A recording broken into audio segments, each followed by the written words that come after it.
You ever notice how some creators are suddenly everywhere? They start with a simple podcast, or maybe it's a YouTube channel, and before you know it, they've built a production company and multiple shows and courses and memberships and live events and a real studio, and it's a full-blown media brand.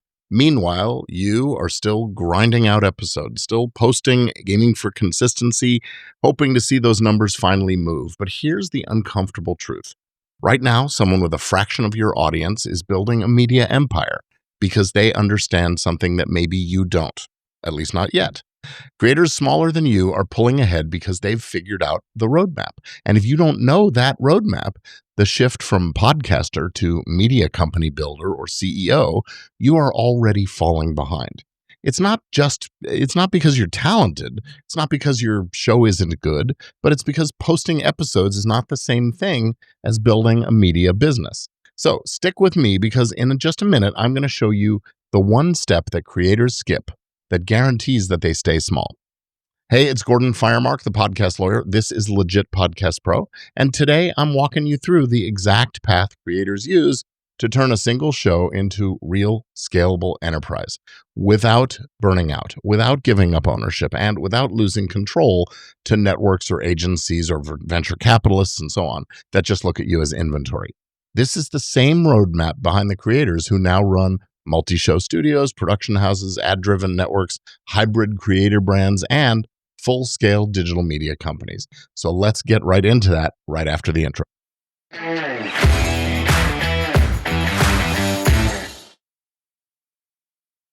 So why do some creators rise and others sort of stay stuck? Well, most podcasters plateau for one of three predictable reasons. Either they think, well, more episode equals growth, or they rely on platforms instead of building infrastructure that they can control and use to their advantage, or they wait too long to get the business and legal structures set up, and it costs them. Meanwhile, creators that you've never even heard of, people with smaller audiences, fewer resources, less experience, they're out there quietly building companies behind the scenes. Not because they're smarter, not because they're luckier, but because they started thinking like media owners instead of content creators. If you want to scale, you have to understand the landscape. And that brings us to this big piece, the 5 creator-friendly media company models that you might want to adopt. Now, there are no one-size-fits-all approaches, right? But successful creators choose one of these 5 models and they build from there. Yeah, they vary them, but generally. First is the ad-driven network. You build multiple shows, aggregate downloads, sell ads, and it works beautifully if you have contracts and clear ownership of every show you publish, and you can sell the ad inventory on your show and others on the network. But what happens is most creators find themselves jumping into this too early, and they end up producing shows that they don't own, they can't monetize properly, and they may not have the sales skills.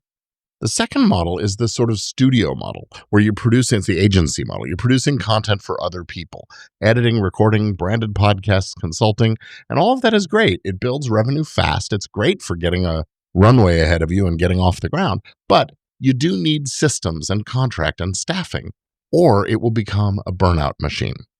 Another model is the creator-led media brand, where you create not just the episodes, but courses and memberships, events, books, products, consulting, maybe even retreats, things like that.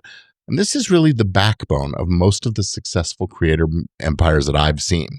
The audience trusts you, and then you turn that trust into a sustainable business with products, services, and other things that you can sell to your audience directly, rather than relying on sponsorships where you're selling your audience's attention for somebody else's ads and promotions. Then there is the movie studio production company model. Now you're developing intellectual property, an IP catalog with new shows, new formats, documentary series, video properties, long-form content that you can license or sell. And this is where long-term equity and value gets built. You're building an asset library. And then you have the hybrid empire. This is what you see when you look at Stephen Bartlett or Mr. Beast or Mythical Entertainment. It's a mix of these things: production, distribution, education, talent, the intellectual property catalog, live events, branded products, all those kinds of things. It doesn't start here, but this is where, for many, the path will lead.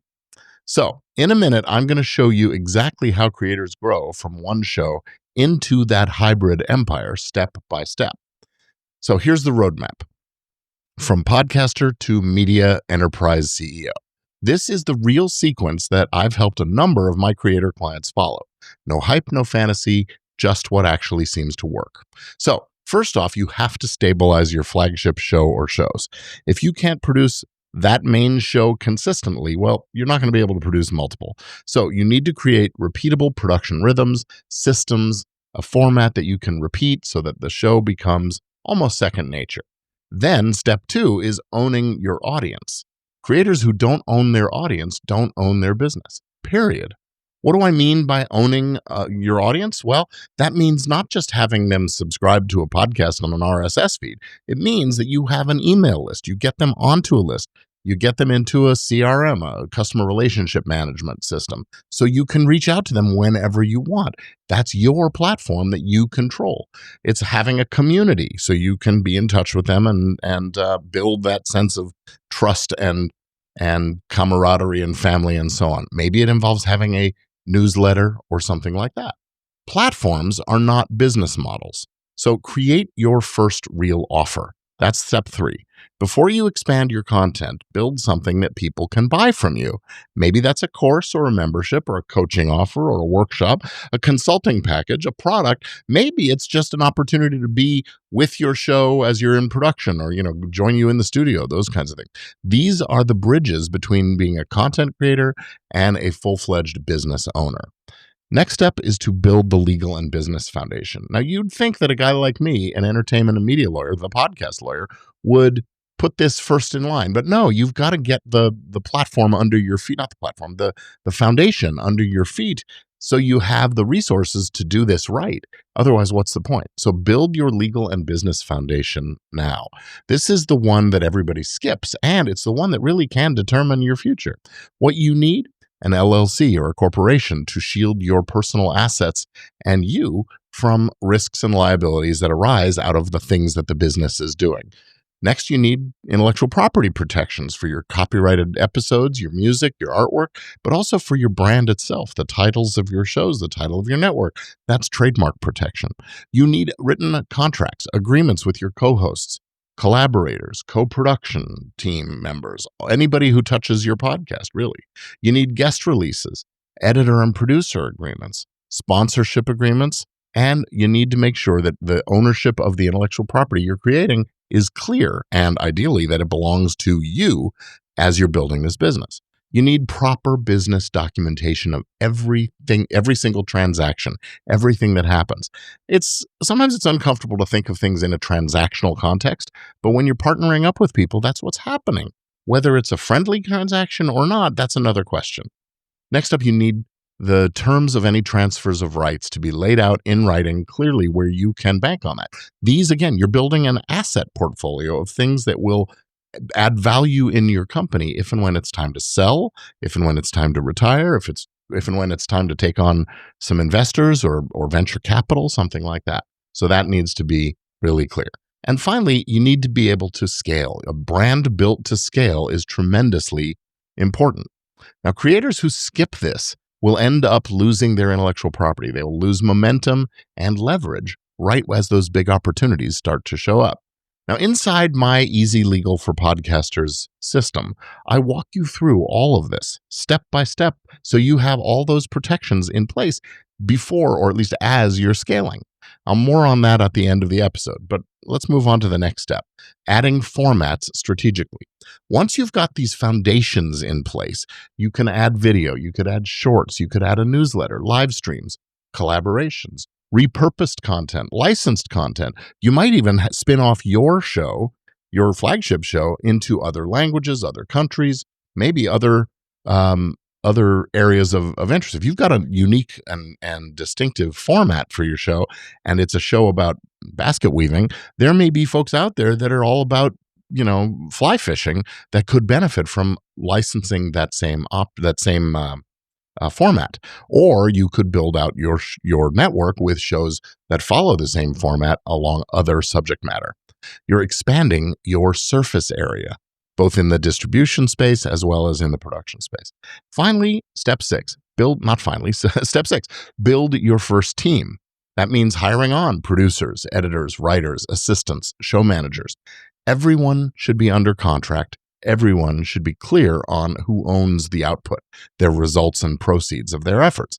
Now, if this gives you a little, heart palpitations about hiring all these people, think about maybe just getting someone as a virtual assistant. Maybe it's an editor, maybe it's just a person to handle email and sort of keep everybody else on track.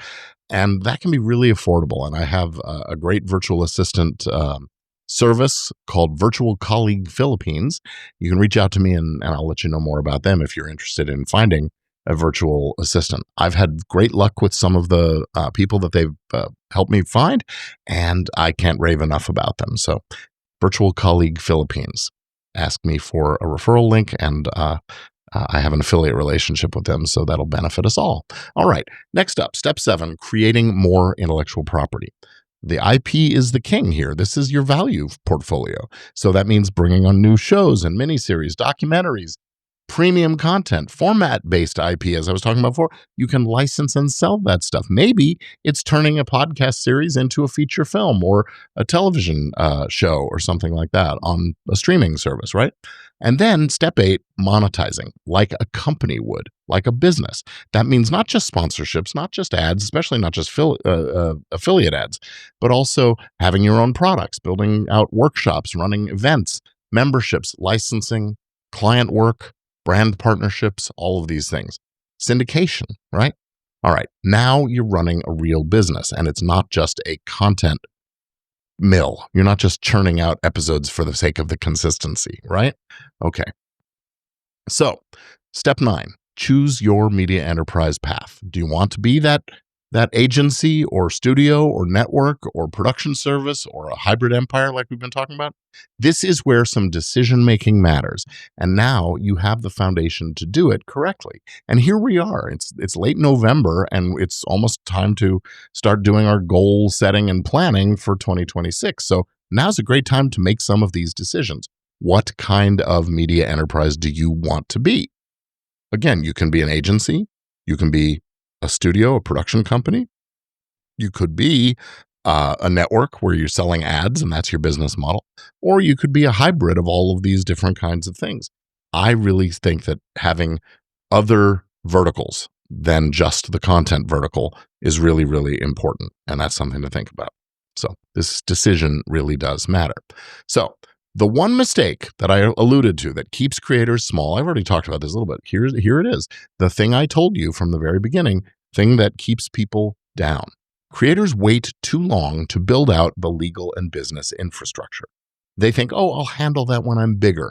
I will do that as I'm scaling. Well, the problem is things come up and they never do get bigger, or they never scale because as they're getting bigger, they're thinking, oh, there's other things I have to do, and they never feel like the time is right. But without the legal foundation, without having a business entity, without having contracts, without having your intellectual property protections in place, and without contracting all your people, you can't add partners. You can't license your show. Whoops, something happened here. Okay. You can't sell that business. You can't protect your brand. You can't negotiate big deals until you've got all of the legal and business affairs squared away and in order. You can't build that catalog of intellectual property, and you can't become the real media company, much less the CEO of a real media company, unless you get these things taken care of. It's about professionalism. It's about doing what the pros do and being that professional in the moment now. Right? Starting now, going forward, you're going to do things the way professionals do. So building a media empire really starts with owning your stuff and structuring your business the smart way. So that is exactly what I help creators do inside Easy Legal for Podcasters, where we help you build out a system that gets all this stuff done and handled and continues to be handled on an ongoing basis at an affordable rate, an affordable price, and where you can rest assured and feel confident that everything has been done correctly. Because guess what? You did it. It was your decision-making, your thinking, along with guidance from me and our programs, templates and guides and how-tos and all of that that helps you get it all done. So if you want to see what the program looks like on the inside a little bit, I have a free secret video for you. It's a sample lesson from inside the program. You can watch it by going to gordonfiremark.com/level up. That's one word, level up, LEVELUP. Join us. If this episode hit home and you're ready to think bigger and start looking at your business like a business, and you want to build something that lasts, come join our free community at legitpodcastpro.com. This is where serious creators become smart entrepreneurs. They get legit, they go pro, they level up, and they start building real media companies. All right, that's it for today. I'm Gordon Firemark. I'm the podcast lawyer. It's time to go out and build something bigger, and I will see you again in the next episode coming up real soon.